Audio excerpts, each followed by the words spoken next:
The tools, products, and techniques in this video are intended for use by adult modelers. Anyone under the age of 13 should always have adult supervision when using said tools, products, and techniques.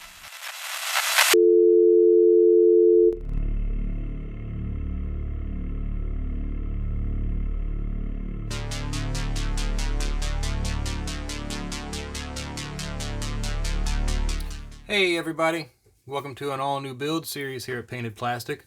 And as you no doubt saw in the title card, we're going to work on a Spengler's Neutrona wand from Ghostbusters Afterlife. This is a Hasbro release, and it's really fun. It's really cool. Lots of electronics. I don't have any batteries in it right now, but good sounds, good lights, just a lot of fun.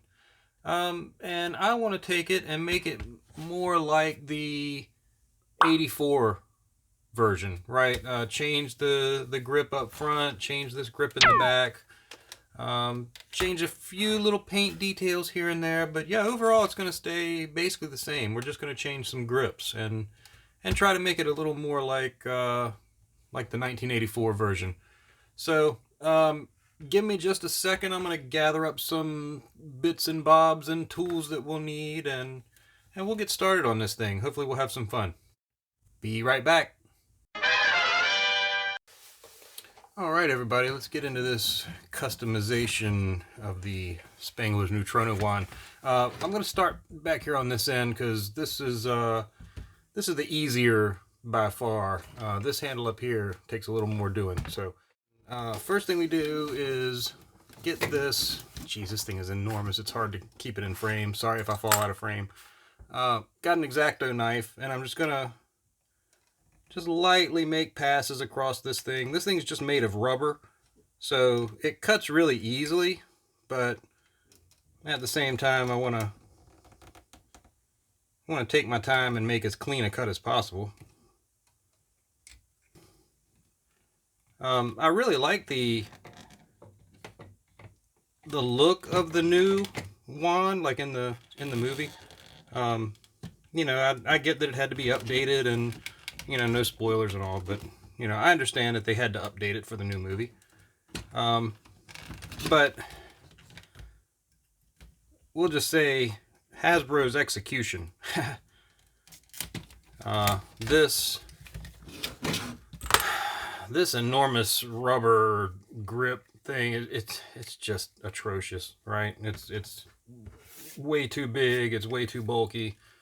And then on top of that, they didn't even sculpt in, you know, a full grip underneath, right? That's just, it seems like that would have been easy to do. So if you didn't want that grip, it seems like that could have been an add-on. But anyway, we'll take care of it. Like I said, that's going to go in the trash. And, oh, did I not get I didn't get I was supposed to have and I didn't get a, screwdriver. Give me 1 second. I'm gonna grab a screwdriver.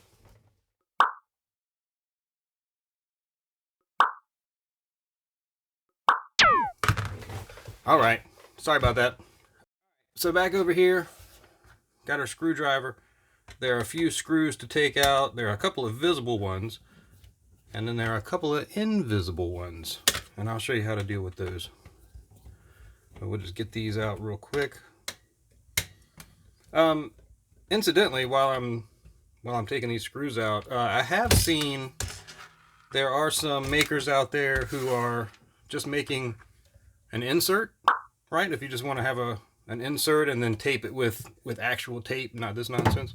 So if that's something that you would want, you know, look around on Etsy, because there are sellers selling those. Alright, so those two screws are out. We've got one screw. Let me see if I can see right there, if I can get it in the light. It's got a little plastic plug, which is no problem. And there are two more. I don't know if I'll be able to show this on camera, but there are two more on the back. Alright, and getting those out is really, it couldn't be easier. I've just got a hand drill, right, with this is a 1/16 bit, and we will just make sure I'm on camera. We're just going to drill right into the center of that until it hits the screw. Go slow, take your time.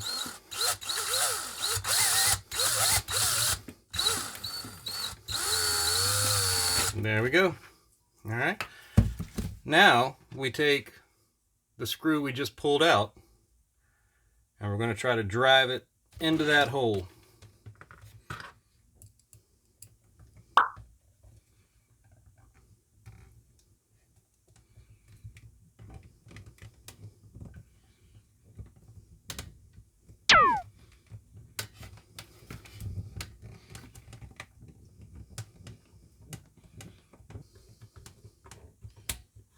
There we go. Come out of there. There we go. So as you can see, if I take this little screw out, now we just got a little plastic plug. And there's, you probably won't be able to see it, but there's a tiny little screw way down in there. And actually, I think the screwdriver is going to be too big. Oh, yeah. Let's try a smaller screwdriver. There we go. And that one should come out. Right. Now we just got the two on the back. I'll do those real quick, and when I come back, we'll see what we have.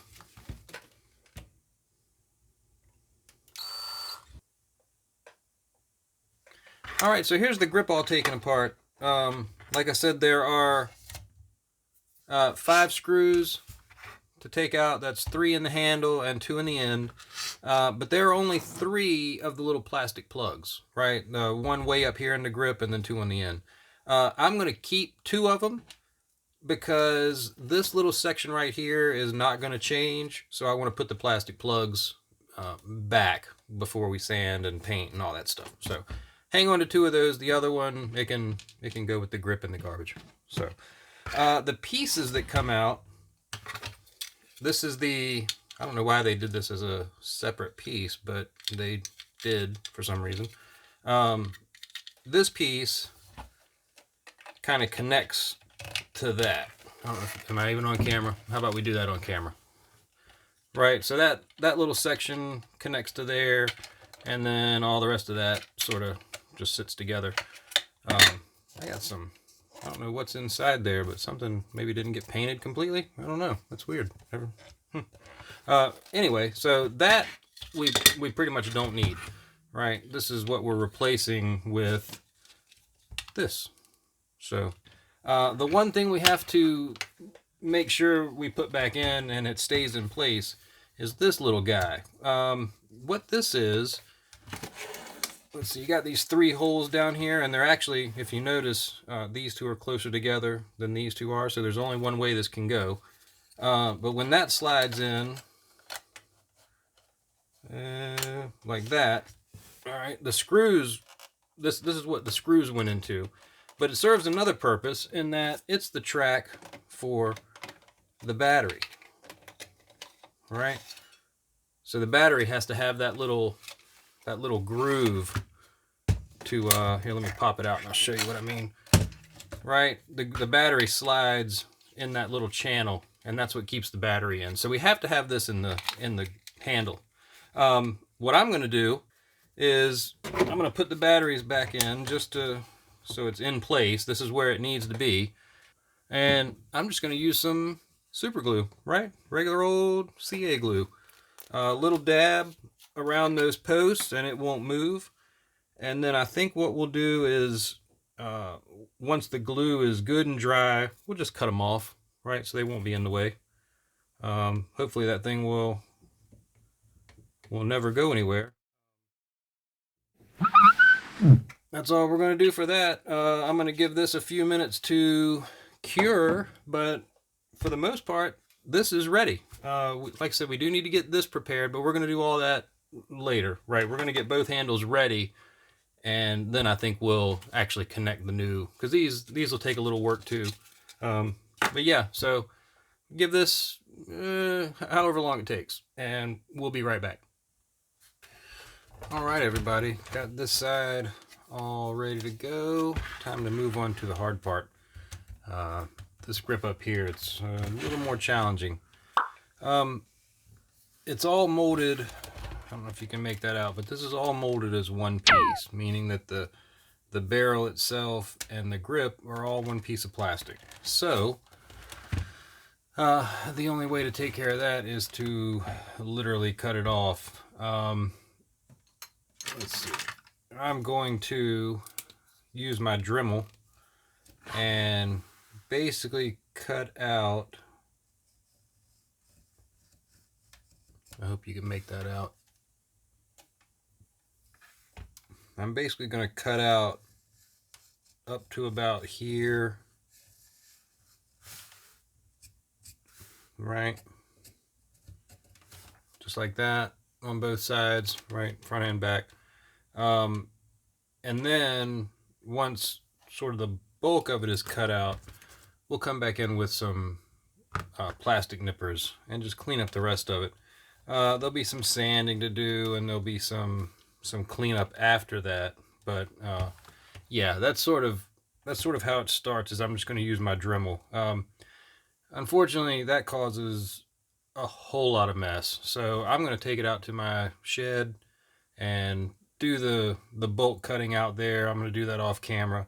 I'll come back in and we'll clean all this up. We'll clean all this up on camera.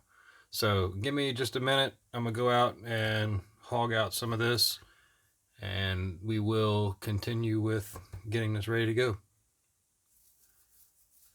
And there we go. Got the top grip all cut out. It feels really brutal when you start cutting into this thing like this, but unfortunately it's got to be done to do the modification. So yep, that's basically that piece. Just right, cut that right out. There is a little support in the middle, which like I just cut around it on this side and then accidentally cut through it on that side, but it doesn't really affect cutting it out. Just be aware that there is something in there. And there are some other supports, that didn't get cut, but we'll deal with those later. We're going to start cutting with the plastic nippers, right? And pretty much try to take off everything that's brown, right? Just cut it back to this. There is one thing, see if I can get this in shot. Maybe you can see that. I don't know.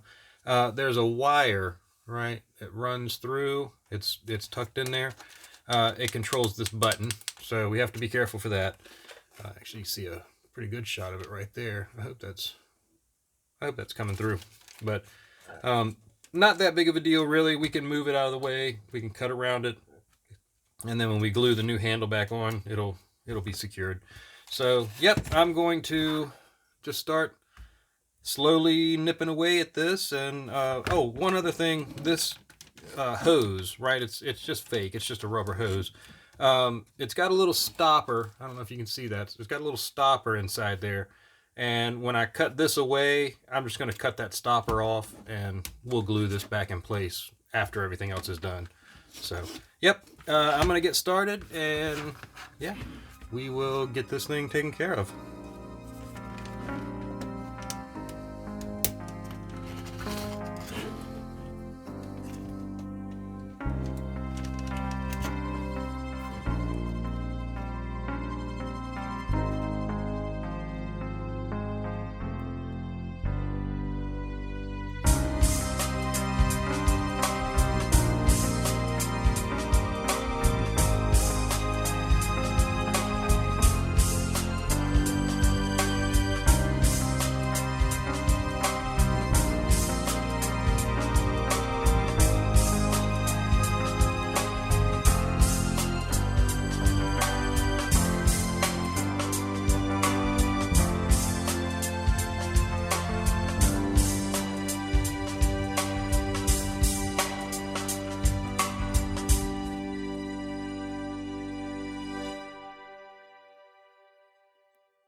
there we go. Got it all cut out. You know, it doesn't have to be super neat. The new handle is going to cover all this. So as long as you get, you know, as much of it out as possible. Like I said, I ended up leaving this support. I'm even on camera. I ended up leaving this support. That's a screw that holds this whole section together. Leave that in place. And then this little wire, it just had a little end, right? I don't even know if you can see that. Had a little end, cut that off, popped it out. We'll glue or epoxy that back in place once painting is done. You know, I want that out of the way to paint everything. So, yep. So yeah, just to give you a kind of an idea, here's one of the 3D printed handles, and the rest of the modifications will happen here. But we'll just make it to where that slides right down on top. Like, so we'll have to cut it off a little bit back here, but yep. But I think I'm going to save that for part 2. This video seems like it's getting long already, and we're in a pretty good place to sort of pause. We've got the back end all ready to go, and now we've got the front grip all ready to go. So I'm going to leave it here. Stay tuned for episode 2. We'll start getting these guys all ready to go. They'll need to be sanded and trimmed, and yeah, so we'll do all that in episode 2. So until then, thanks for watching.